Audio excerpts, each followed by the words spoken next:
Christians have been admonished to always stand up, speak up, and shun corruption, and to be guided by good moral conduct while living their daily lives.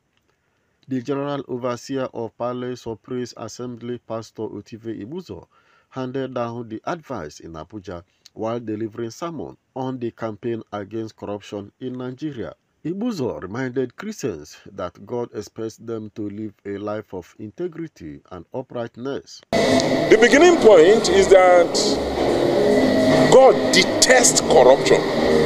God hates corruption. In Proverbs chapter 11 verse 1, the Bible says God detests dishonest scales. And if you look through the scriptures, you will see that there is specific responsibility for Christians regarding to corruption. First is to not engage in corruption, to shun corruption. That's the Bible tells us in Exodus, thou shalt not steal.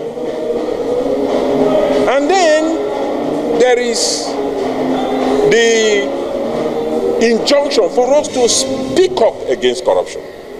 The Bible is very clear in several passages. It says we should speak up against corruption. In Ephesians chapter 11, it says expose them. He said you should not have anything to do with corrupt people. Do what? Expose them. The cleric further lamented a high level of corruption in Nigeria, saying that it has resulted in the decay of public institutions and the underdevelopment of the country. The actions by government to also tackle corruption, creating ICPC, EFCC, making several laws to tackle corruption is also well known. But in spite of all of this, corruption has remained pervasive. So our approach is to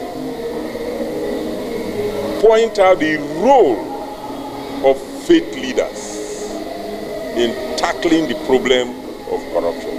The highlight of the event was the display of banners bearing anti-corruption messages to draw the attention of the people against engaging in corrupt lifestyle. Basil Okafor, Core TV News, Abuja.